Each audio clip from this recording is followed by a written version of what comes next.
আজকের প্রথম খবরটা হলো পুরুষদের আড়ালেই পঞ্চায়েতের 5 বছর কেটে যায় বাস্তবের মঞ্জু দেবীদের। প্রার্থী কোনো ও মহিলা, তবে তার নামটাই সার। এলাকায় তাকে কেউ বিশেষ চেনেও না। প্রচারপত্রে নাম থাকলেও হাত জোর করে বুট ভিক্ষার মুদ্রায় ছবি রয়েছে তার অভিভাবক স্বরূপ পরিবারের কোনো ও পুরুষের।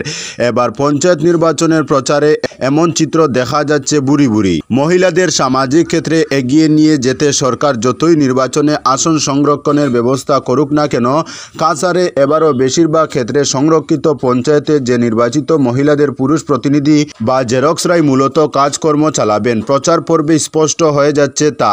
কাটিগড়ার এক জেলা পরিষদ আসনে মনোনয়নপত্র পর্বকে ঘিরে বেশ শোরগোল হয়েছিল। মহিলা সংরক্ষিত ওই জেলা পরিষদ এলাকায় ঘুরে দেখা গেছে প্রার্থীদের নাম জানেন না প্রায় 90% ভোটার। অমুকের পত্নী, অমুকের ভাতৃবধূ, এসব পরিচয়ে তাদের নিয়ে চলছে যত চর্চা। ওই জেলা পরিষদ আসনের এমন চিত্র বিক্ষিপ্ত কিছু নয়। অন্যান্য অনেক জেলা পরিষদ, আঞ্চলিক পঞ্চায়েত গ্রুপ মেম্বার পদে দেখা যাচ্ছে এমন চিত্র। বেশিরভাগ ক্ষেত্রেই মহিলা প্রার্থীরা নিজেদের নাম নয়, পরিচিত হচ্ছেন পরিবারের কোনো অপ্রভাবশালীর আত্মীয়তার পরিচয়ে। পঞ্চায়েতে এমন চিত্র নতুন কিছু নয়, গোটা দেশে দীর্ঘদিন ধরে চলে আসছে এসব। অনেক মহিলাই নির্বাচিত হওয়ার পর পঞ্চায়েত কার্যালয়ের দুয়ার পর্যন্ত মারান না, তার হয়ে কাজকর্ম চালান পরিবারের কোনো অপুরুষ সদস্য। গোটা দেশের পঞ্চায়েত ব্যবস্থার এই নেতিবাচক চিত্র ফুটিয়ে তোলা হয়েছে ওটিটি প্ল্যাটফর্মের পঞ্চায়েত সিরিজে নীনা গুপ্তা অভিনীত মঞ্জু দেবী চরিত্রে। মঞ্জু দেবী কাহিনীর কল্পিত চিত্র। কাহিনী যত এগিয়েছে, বিভিন্ন ঘটনাক্রমের মাধ্যমে মঞ্জু দেবী আত্মনির্ভর হয়ে পঞ্চায়েতের কাজকর্ম পরিচালনায় দক্ষ হয়ে উঠেছেন। সমাজকে বার্তা দিতে এই সিরিজের মঞ্জু দেবীর রূপান্তর ঘটানো হলেও বাস্তবের মঞ্জু দেবীদের সিংহভাগী পরিবারের পুরুষ সদস্য জেরক্স পঞ্চায়েত প্রতিনিধির ছায়াতলে থেকেই কাটিয়ে ফেলেন মেয়াদের 5 বছর। কাগজে কলমে দীর্ঘদিন পঞ্চায়েতের কাজকর্ম চালালেও বাস্তবে এসব থেকে কয়েক যোজন দূরে সরে থাকেন। এতে আখেরে মার খেয়ে যায় মহিলা সংরক্ষণের উদ্দেশ্যটাই। আজকের পরবর্তী খবরটি হলো শ্রীভূমি করিমগঞ্জের তেলিখালের পারে বিজেপির বিশাল নির্বাচনী জনসভা প্রদেশ সভাপতি দিলীপ শইকিয়ার। জনতার আশীর্বাদেই আমরা গ্রামের ঘরে ঘরে উন্নয়ন পৌঁছে দিয়েছি। পঞ্চায়েত স্তরের প্রতিটি কাজ আমরা জনগণের স্বার্থেই করেছি এবং আগামীতেও তা করব। রবিবার শ্রীভূমি করিমগঞ্জ জেলার তেলিখালের পার খেলার মাঠে বিজেপির নির্বাচনী সভায় কথাগুলো বলেন বিজেপির প্রদেশ সভাপতি দিলীপ শইকিয়া। পঞ্চায়েত নির্বাচনকে কেন্দ্র করে তেলিখালের পার খেলার মাঠে অনুষ্ঠিত হয় এক বিশাল নির্বাচনী জনসভা। এদিন সন্ধ্যা রাতে এই জনসভা প্রধান বক্তা হিসেবে উপস্থিত ছিলেন অসম প্রদেশ বিজেপির সভাপতি এবং দরং উদালগুড়ির সাংসদ দিলীপ শইকিয়া।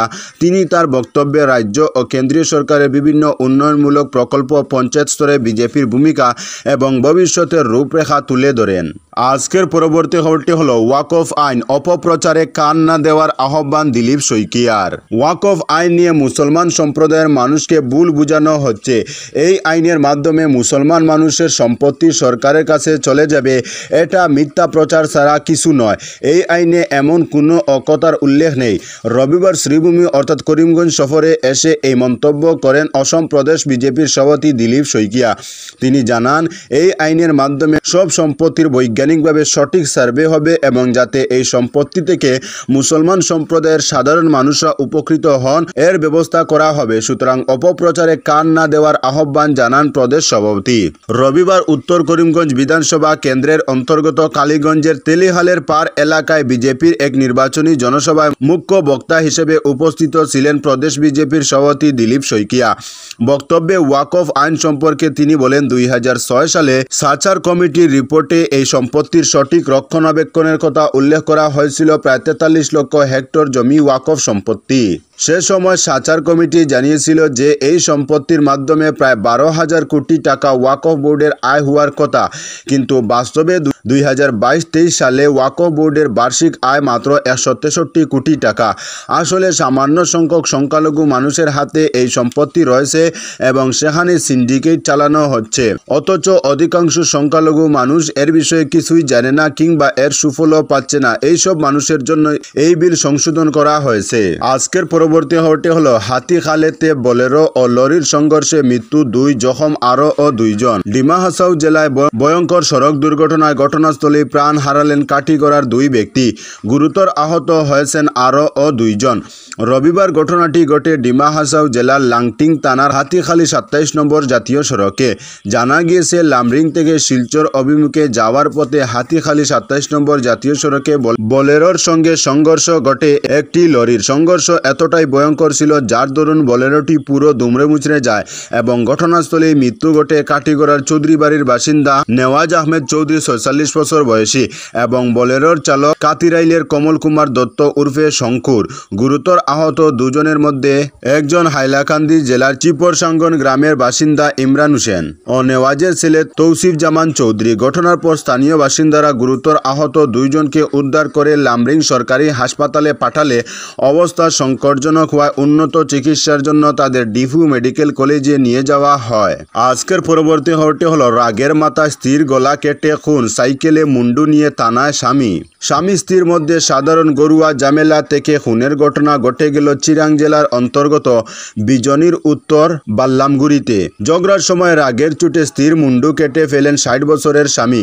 তারপর নিজেই সেটা কাটা মুন্ডু নিয়ে গেলেন পুলিশের কাছে। শনিবার রাতে এই ঘটনা ঘটেছে।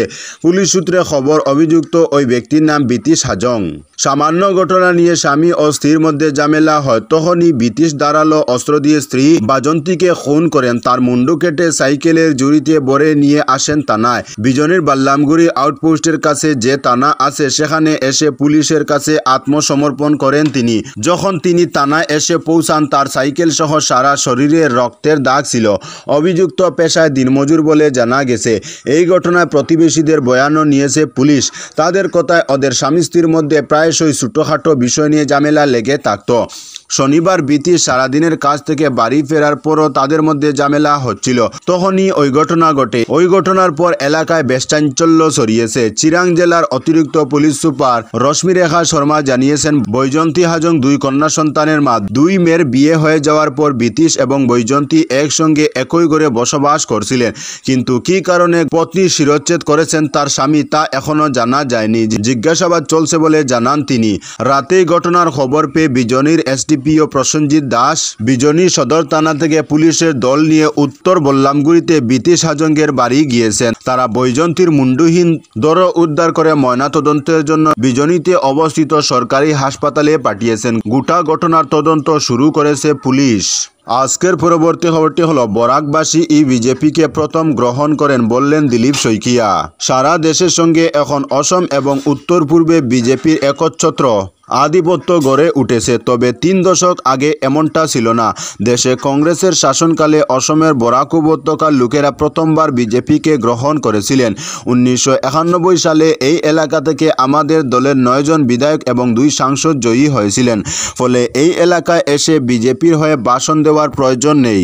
আমরা এসেছি এলাকার লোকদের সঙ্গে দেখা করতে, তাদের ধন্যবাদ জানাতে, এমনটাই বললেন প্রদেশ বিজেপির সভাপতি দিলীপ শইকিয়া। পঞ্চায়েত নির্বাচনের প্রচার এবং বেশ কিছু দলীয় দায়িত্ব নিয়ে 2 দিনের বরাক উপত্যকা সফরে এসেছেন তিনি এবং রবিবার প্রথমেই কাছাড় জেলার দলাই এলাকায় একটি সভায় অংশ নেন তিনি।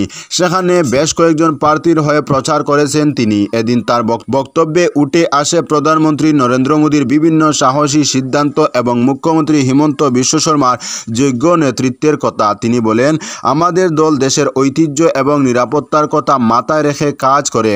নরেন্দ্র মোদীর নেতৃত্বে আজ বিজেপি গোটা বিশ্বের সবথেকে প্রভাবশালী রাজনৈতিক দল। গত 11 বছরে দেশে যে উন্নতির জোয়ার এসেছে এটা আগে কেউ ভাবতেও পারেনি।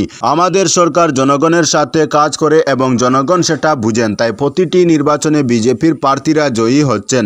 এবার পঞ্চায়েত নির্বাচনের আগেই আমাদের অনেক প্রার্থী জয়ের মুখ দেখেছেন। এমন উদাহরণ আর কোনো দলের নেই। রাম মন্দির নির্মাণ, 370 ধারা, 3 তালাক বাতিল এবং ওয়াকফ বিল, এসব প্রধানমন্ত্রীর নেতৃত্বে নেওয়া যুগান্তকারী সিদ্ধান্ত এবং এতে দেশের ধর্ম নিরপেক্ষ ভাবধারা শক্তিশালী হয়েছে।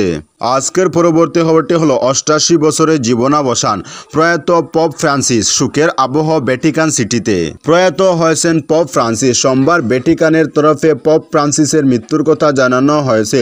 দীর্ঘদিন ধরেই শারীরিক সমস্যায় ভুগছিলেন রোমান ক্যাথলিক গির্জার প্রধান। মৃত্যুকালে তার বয়স হয়েছিল 88 বছর।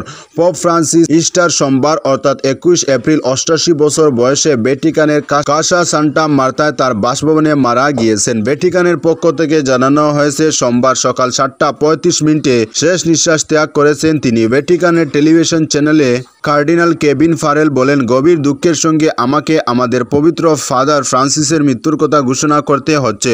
পপ ফ্রান্সিসের প্রয়াণে সুখের আবহ ভ্যাটিকান সিটিতে। আজকের পরবর্তী খবরটি হলো শ্রীভূমি করিমগঞ্জে পঞ্চায়েত নির্বাচনের গাইডলাইন নিয়ে জেলা প্রশাসনের সভা।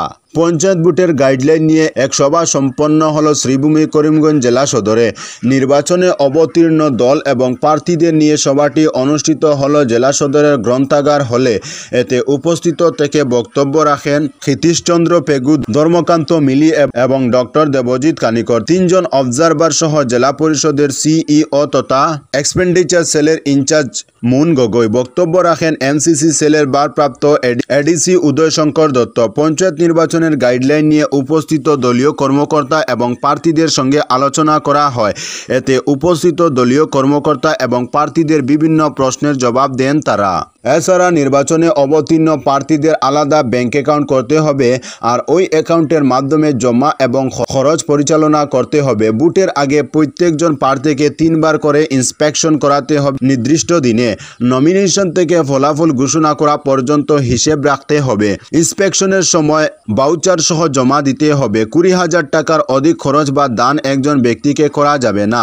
দাতাদের বিস্তারিত তথ্য সংগ্রহ করে রাখতে হবে। 20,000-এর অধিক টাকা খরচ বা দানের ক্ষেত্রে অ্যাকাউন্ট পে চেক ব্যবহার করতে হবে। নির্বাচন কমিশনারের গাইডলাইন অনুযায়ী প্রতিজন জেলা পরিষদ পদপ্রার্থী 10 লক্ষ টাকা পর্যন্ত খরচ করতে পারেন। প্রতিজন আঞ্চলিক পঞ্চায়েত সদস্য পদপ্রার্থী সর্বোচ্চ 2.5 লক্ষ টাকা পর্যন্ত খরচ করতে পারেন। পাশাপাশি একজন পঞ্চায়েত ওয়ার্ড মেম্বার পদ নির্বাচিত 25,000 টাকা পর্যন্ত খরচ করতে পারবেন। হিসেবের জন্য প্রতিজন প্রার্থী তিনটি করে খাতা ব্যবহার করতে হবে বলে সবাই জানিয়ে দেওয়া হয়। তো বন্ধুরা, আজকের জন্য এতটুকু। পরবর্তী কোনো নতুন ভিডিওতে দেখা হবে, তখন অবধি ধন্যবাদ।